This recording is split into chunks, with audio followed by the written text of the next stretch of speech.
باغ کے اندر اس کی قبر تھی، قبر کی جگہ تھی، جمع ہوتی ہے مقابر، قبر کی جمع کیا ہوتی ہے مقابر.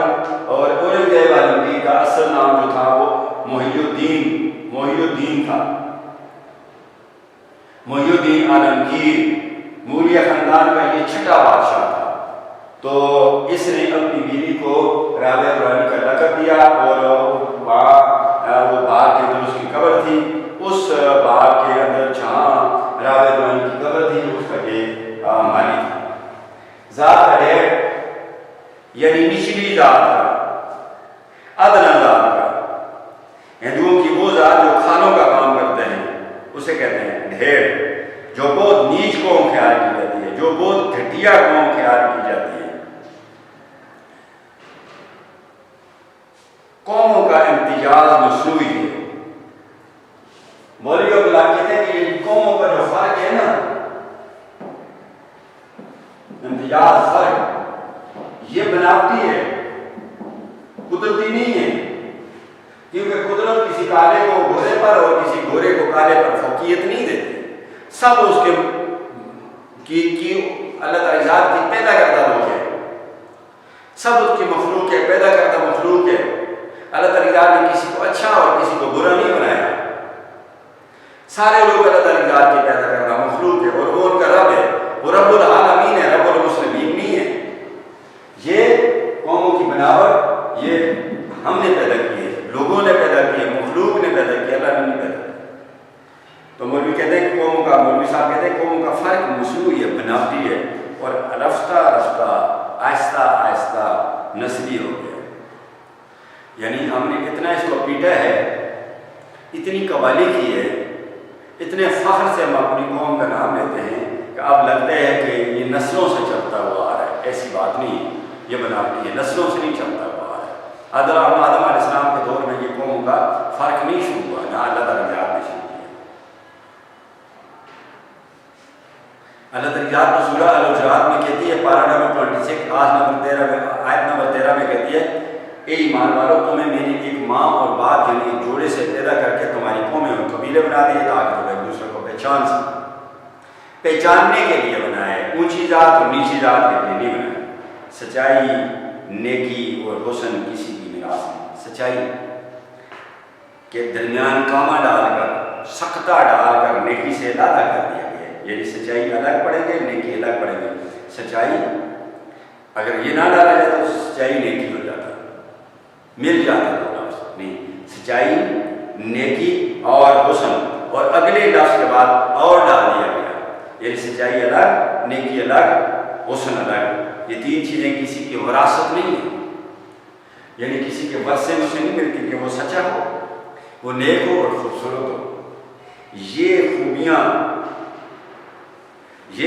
خوبیاں، یہ اعلیٰ صلاحیتیں نیچ ذات والی یعنی گھٹیا ذات والوں میں بھی ایسی ہوتی ہیں جیسی اونچی ذات والوں میں. حسن جس کو ہم نیچی ذات والا کہتے ہیں وہ بھی حسین ہو سکتا ہے مولوی عبداللہ کے بقول، اور جسے ہم گھٹیا ذات کہتے ہیں وہ سچا بھی ہو سکتا ہے، اور جسے ہم گھٹیا ذات والا کہتے ہیں وہ نیک بھی ہو سکتا ہے. آگے ایک شعر کوٹ کیے کلاس اس نے مولوی عبداللہ نے، کیسو کو کنو یہانی،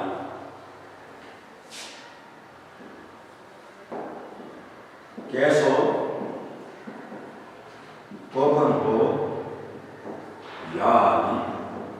عطا سے نبی کا شعر. عاشقی کچھ کسی کی ذات نہیں، یعنی عشق جو ہے کسی کی ذات سے نہیں تعلق رکھتا کہ اعلیٰ ذات والے جو ہے عشق کریں گے. عشق عربی زبان کا لفظ کلاس، اور اپنی تمام تر خوبیوں سے کام لے کر مسلسل اپنی منزل کی طرف آگے بڑھنے کا نام کیا ہے؟ عشق. آپ کو بھی اپنے پیشے سے، آپ نے ڈاکٹر بننا ہے، انجینئر بننا ہے، کچھ بھی بننا ہے، اس پیشے سے آپ کو عشق ہو سکتا ہے. تو یہ آپ کا مشہور کیا ہے، آپ کا محبوب کیا ہے، یہ آپ کا پیشہ ہے، ڈاکٹر بننا ہے یا انجینئر بننا ہے. اور یہ ابھی موجودہ آپ کی کتابیں جو ہے آپ کے محبوب ہیں، آپ ان ان پر عاشق ہیں، آپ ان سے عشق ہے، آپ انہیں کتاب اپنی منزل کی طرف آپ کو لے کے جا رہے ہیں۔ کیس بن عامر، یہ سعودی کیس بن عامر، جس کا دوسرا نام ہے مجنون۔ جنون کی وجہ سے، دیوانگی کی وجہ سے، عشق کی وجہ سے مجنون مشہور ہو گیا، اس کا نام ہے کیس بن عامر۔ الطاف سینانی کہتے ہیں کہ کیس بن عامر کوکنو، ایران کی داستان ہے۔ کوکن، کو کہتے ہیں پہاڑ کو، اور کن کہتے ہیں کھودنے والے، پہاڑ کھودنے والا، کانوں میں کانیں کھودنے والا، کانوں میں کام کرنے والا۔ تو الطاف سینانی کہتے ہیں خواہ کیس بن عامر ہو، خواہ وہ ایران کا فرہاد ہو، اصل نام اس کا کیا تھا؟ فرہاد، شیریں فرہاد داستان مشہور ہے۔ فرہاد ہو یا ہادی ہو، عاشقی کچھ کسی کی ذات نہیں، یعنی عشق کو کسی کی ذات سے تعلق نہیں رکھتا، یہ کسی کو بھی ہو سکتا ہے۔ عشق عربی زبان کا لفظ اعتراض، اور قرآن مجید میں اس کا ذکر کہیں نہیں ہے۔ عشق کی تعریف یہ ہے کہ اپنی تمام تر خوبیوں سے، اپنی صلاحیتوں سے کام لے کر مسلسل اپنی منزل کی طرف آگے بڑھنا۔ کسی کی منزل ڈاکٹر بننا ہے، کسی کی منزل انجینئر بننا ہے، کسی کی منزل جو ہے پائلٹ بننا ہے، کسی کی منزل جو ہے وہ بزنس مین بننا ہے، کوئی کس فیلڈ میں جانا چاہتا ہے، کوئی کس فیلڈ میں جانا چاہتا ہے۔ تو اپنی خوبیاں جو اللہ تعالیٰ نے آپ کو دی ہوئی ہیں، جو صلاحیتیں اللہ تعالیٰ کی آپ نے بخشی ہیں، ان قدرت انسان کو 8000 صلاحیتیں دے کر بھیجتی ہے۔ ان تمام طرح صلاحیتوں سے کام لیتے ہوئے مسلسل اپنی منزل کی طرف آگے بڑھنے کا نام کیا ہے؟ عشق۔ اور اب حالی جو کہتا ہے کہ خواہ وہ کیس بن عامر ہو، سعودی عربیہ کا رہنے والا مجنون ہو، یا فرہاد ایران کا رہنے والا جو ہے فرہاد ہو، جو کوکر کے نام سے مشہور ہو گیا تھا، یا الطاف سینانی ہو، عشق کوئی بھی کر سکتا ہے، کوئی بھی اپنی منزل کی طرف اپنی پوری طاقت کے ساتھ آگے بڑھ سکتا ہے۔ لہٰذا یہ ہے کہ نام دیو مالی بھی جو ہے وہ اپنی منزل کی طرف آگے بڑھ رہا تھا، اور نہایت ایمانداری کے ساتھ اپنے کام کو سر انجام دے رہا تھا، اور اسے اپنے پیشے کے ساتھ عشق تھا۔ اور یہ الطاف سینانی کے قول، یہ چیز کسی میں بھی ہو سکتی ہے، یہ کسی کی وراثت میں شامل نہیں ہے۔ لہذا مقبرے کا باب میری نگرانی میں تھا۔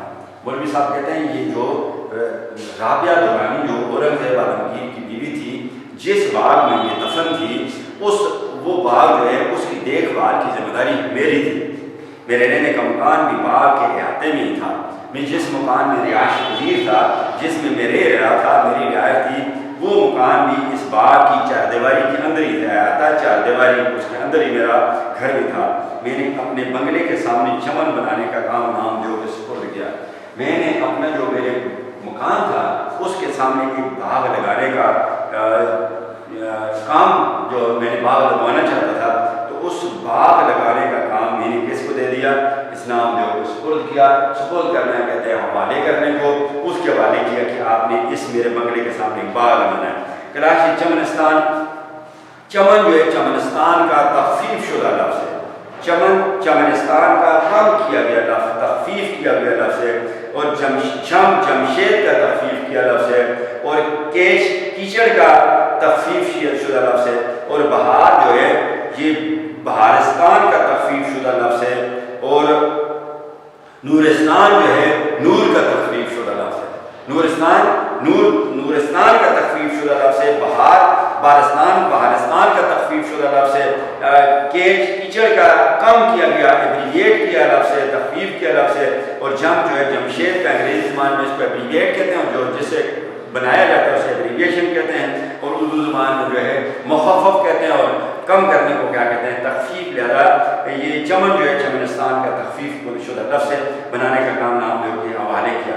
میں اندر کمرے میں کام کرتا رہتا تھا، یعنی میں اپنے دفتر میں اپنا سرکاری کام کرتا رہتا تھا۔ میری میز کے سامنے بڑی سی کھڑکی تھی، یعنی میری میز جو تھی جہاں پر اس کے بالکل سامنے ایک بہت بڑی کھڑکی تھی، اس کھڑکی سے وہ باغ جس باغ میں نام جو میں کام کرتا تھا مجھے بالکل صاف نظر آ رہا ہوتا تھا۔ اس کے ساتھ ہی کلاس آج کا یہ میرا لیکچر اپنے اختتام کو پہنچا۔ خدا حافظ، پاکستان۔